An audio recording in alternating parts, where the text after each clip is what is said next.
Rajagoud, happy news. నువ్వు తీహార్ జైలుకి మార్చమన్నావు. పెద్ద ఆయన ఏకంగా బెయిల్కి ఏర్పాటు చేశాడు. తీసుకో, ఈ రాత్రికి లండన్ వెళ్ళిపో.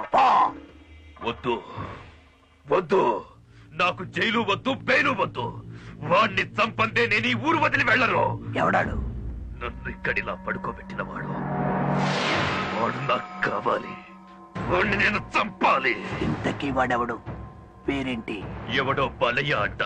ఆంధ్ర కాలనీలో ఉంటాడంట. అన్యాయం చేసే మనలాంటి వాళ్ళకు కూడా ఒక్కొక్కప్పుడు ఆ దేవుడు న్యాయం చేస్తా ఉంటాడు రాజాగాడు.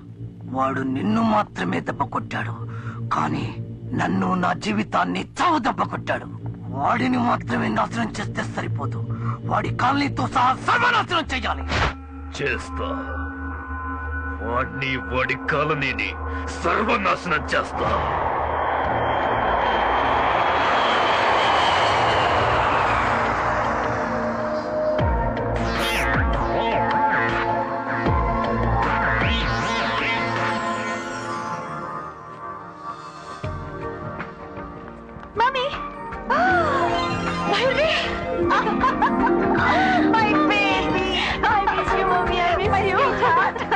ఏం మమ్మీ చెప్పా పెట్టుకుంటూ వచ్చా? నీకోసమే వచ్చేసాను. అసలు నేనే ఫోన్ చేసి రమ్మందాం అనుకున్నాను. థ్యాంక్ గాడ్ నువ్వే వచ్చేసావు. ఒక ముఖ్య విషయం. తెలుసు. తెలుసా?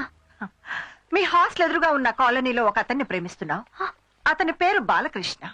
అమ్మా, ఇవన్నీ నీకెలా తెలుసు? ఎవడో రాయుడు సిల్క్ హౌస్ ఓనర్గా ఆ వెధవ పని కట్టుకుని నీ గురించి ఏవేవో చెప్పాడు. నా కూతురు గురించి నాకు తెలీదా? భైరవి ఏ పని చేసినా నాకు నచ్చే పని చేస్తుంది.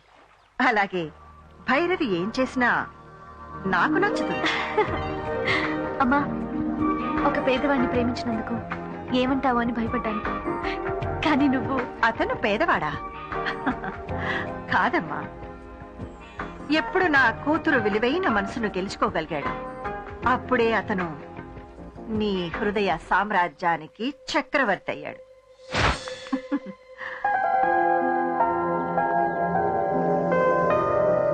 ప్రేమ చక్రవర్తి. వాకే. నమస్కారం అమ్మా. నమస్కారం. మీరు? అమ్మగారు మిమ్మల్ని పిలుచుకురమ్మన్నారు. ఏ అమ్మగారు? భైరవ్ వాళ్ళ అమ్మగారు.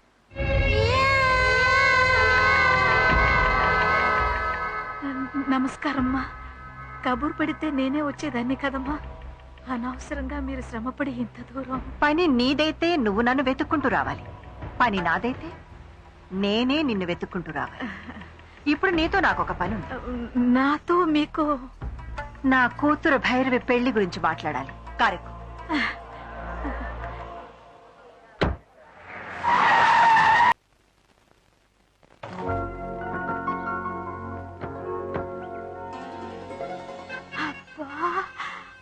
ఈ కళ్యాణ మండపం అద్దెంతో తెలుసా? రోజుకి 5 లక్షలు. 5 లక్షలా? ఇక్కడే మా భైరవి పెళ్లి నేను చేయాలనుకుంటున్నా. ఇక్కడ ఒకేసారి 2000 కార్లు పార్కింగ్ చేయొచ్చు. చూసావా ఎంత పెద్ద కార్ పార్కింగ్? మా బాలయ్య పెళ్లికి అన్ని కార్లు వస్తాయా? రా చూడు, ఈ హాల్లో ఒకేసారి 3000 మంది పైగా కూర్చోవచ్చు. అంతమందా? ఎస్. ఈ చాముండేశ్వరి కూతురు పెళ్ళంటే ఏమనుకున్నావు? సెంట్రల్ మినిస్టర్స్ దగ్గర నుంచి ఇంటర్నేషనల్ సెనేటర్స్ వరకు అందరూ గొప్ప గొప్ప వాళ్లే అతిథులు. అవునమ్మా, బాలయ్య పెళ్లి అంత గొప్పగా జరుగుతుందని వాడి జాతకంలోనే రాసుందమ్మా. ఇక్కడ ఒకేసారి 1000 మంది పైగా భోజనం చేయొచ్చు. 1000 మందా? నా ఓటోల్లో ఎప్పుడైనా ఎలక్షన్స్ అప్పుడు 20 మంది వస్తేనే ఇరుకైపోతుందమ్మా. నిజంగా మా బాలయ్య అదృష్టవంతుడమ్మా. అవును, నీ కొడుకును పెళ్లి చేసుకుని నా కూతురుని ఇంటికొచ్చి ఏం చేయాలి? నీ హోటల్ పక్కనే ఇంకొక హోటల్ చూసించావా? అలాగే ఇడ్లీ ఎలా చెయ్యాలో, ఎంత పిండి వేయాలో, ఎంతసేపు ఉడికించాలో అన్నీ నేర్పిస్తావా? ఏంటమ్మా మీరు మాట్లాడేది? మా బాలయ్యతో మీ భైరవి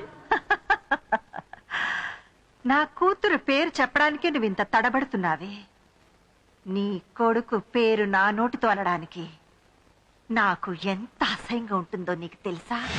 మీ అమ్మాయి మా బాలయ్యని ప్రేమించిందమ్మా. ఛ! ఈ చెత్త కథలు నాకు చెప్పకు. మీలాంటి వాళ్ళు ఎలాగోలాగా ఒక అందమైన అబ్బాయిని కనడం, వాడిని అచ్చోసిన ఆబోతులాగా పెంచేసి ఊరి మీద వదిలేడు, వాడితో ఒక అందమైన డబ్బున్న అమ్మాయిని పట్టుకోమనడం, ఆ అమ్మాయి ఆస్తిని కాజేసి మీ అందరూ హ్యాపీగా సకుటుంబ సపరివార సమేతంగా సంతోషంగా సెటిల్ అయిపోవడం. లండన్ లో మగవాళ్లతో కూడా వ్యభిచారం చేయిస్తుంటారని విన్నాను, కానీ ఇండియాలో, అది ఆంధ్రాలో ఈ పని మొట్టమొదటిసారిగా మొదలుపెట్టిన ఆడదాన్ని నిన్నే చూస్తున్నాను. దీనికి పేరేమిటో తెలుసా? Mail prostitution.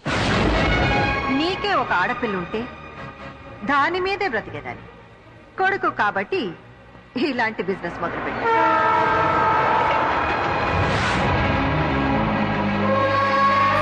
ఇది నీ కొడుకుతోనే మొదలా?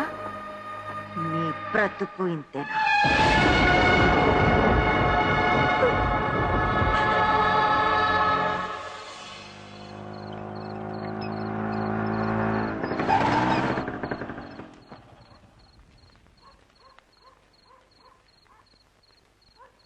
ఏమిటందరూ అలా ఉన్నారు?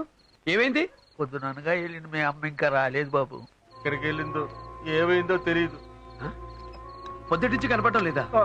ఏమిట్రా మీరు అనేది? అమ్మా ఎక్కడెక్కడికి వెళుతుందో మనందరికీ తెలుసు కదా. వెళితే సూపర్ మార్కెట్ కి, లేదంటే రైతు బజార్కి, అది కాదంటే నీ పుట్టినరోజప్పుడు గుడికి. అన్ని చోట్ల వెతికాం బాబు, ఎక్కడా కనిపించలేదు.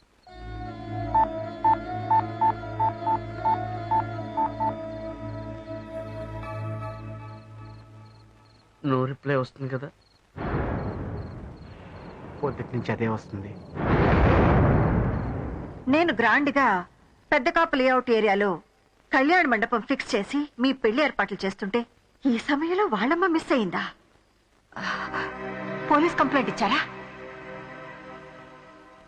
పోలీస్ కంప్లైంట్ ఎందుకమ్మా? సరళమ్మ ఏం తప్పు చేసిందని? మాలాంటి వాళ్ళు తప్పు చేస్తే తను వచ్చి మమ్మల్ని విడిపించుకొచ్చేది. అలాంటి సరళమ్మ. అర్థం లేకుండా మాట్లాడకండి. 2 రోజులుగా మనిషి కనపడడం లేదంటే మనం వెళ్లాల్సింది పోలీస్ స్టేషన్ కే. మనం పోలీసుల్ని కన్సల్ట్ చేస్తేనే కదా ఏమైందో ఏం జరిగిందో తెలుస్తుంది. భైరవి, వద్దు భైరవి, అలా ఆలోచించుకో. నేను తట్టుకోలేను.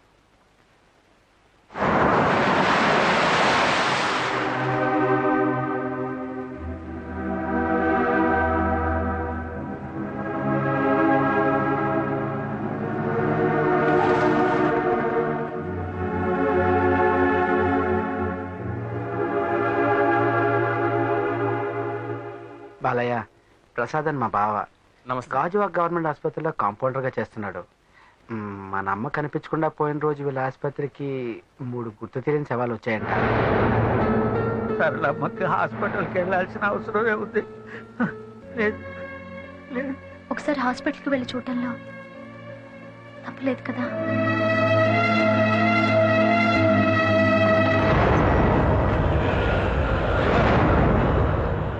వేరయ్య, 3 రోజుల క్రితం వచ్చిన అన్నోన్ బాడీ చూపించండి.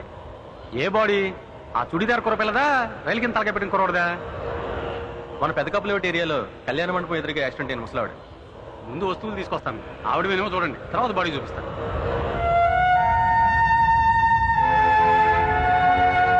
టెన్షన్ పడుకో, ఖచ్చితంగా మీ అమ్మగారై ఉండరు.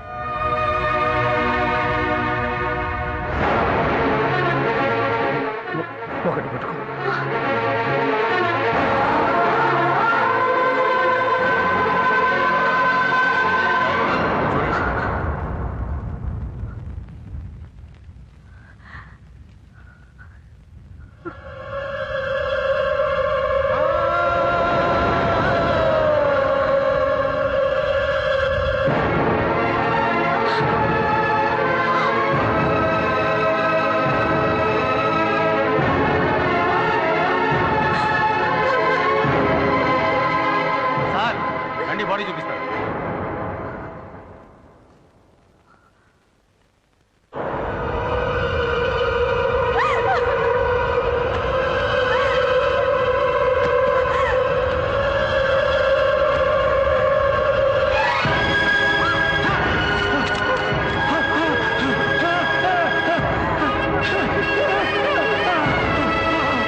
ఏమైందో ఏంటో ఆ నోమా కళ్యాణ మండపం ఎదురుగా అంత ట్రాఫిక్లోనూ శవం నడిచినట్టు నచ్చింది.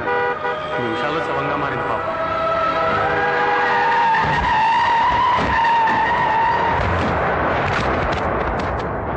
నేను గ్రాండ్గా పెద్ద కాపు లేఅవుట్ ఏరియాలో కళ్యాణ మండపం ఫిక్స్ చేసి మీ పెళ్లి ఏర్పాట్లు చేస్తుంటే ఈ సమయంలో వాళ్ళమ్మ మిస్ అయిందా? ఆ నోమా కళ్యాణ మండపం రోడ్డు మీద హెవీ ట్రాఫిక్లో పిచ్చి కొట్టినట్టు రోడ్డు దాటింది. సరళమ్మ చచ్చిపోయిందా? పెదకాపు లేఅవుట్ ఏరియాలో కళ్యాణ మండపం బుక్ చేశానని చెప్పావే,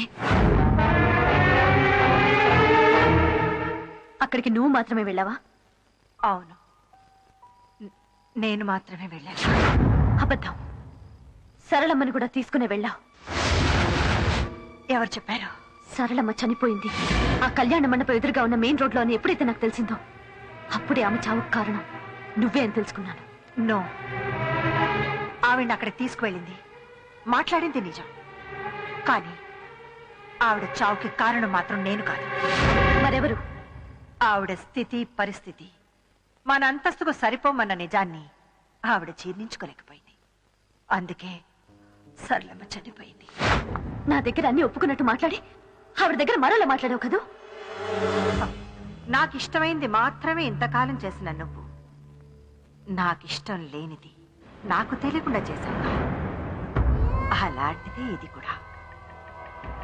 మాస్ డాన్స్ రీసెర్చ్ కోసమని ఆ హాస్టల్లో సెటిల్ అయ్యి అక్కడున్న ఒక లో క్లాస్ లేబర్ని ప్రేమిస్తే నేను ఒప్పుకుంటానా? అసలు నీ రేంజ్ ఏంటో మన లైఫ్ ఏంటో ఆ సరళమ్మ దాని కొడుకు తెలుసుకోవద్దా? మన ఆస్తి సముద్రం అంతా, వాళ్ళ బ్రతుకు గుడిసంతా.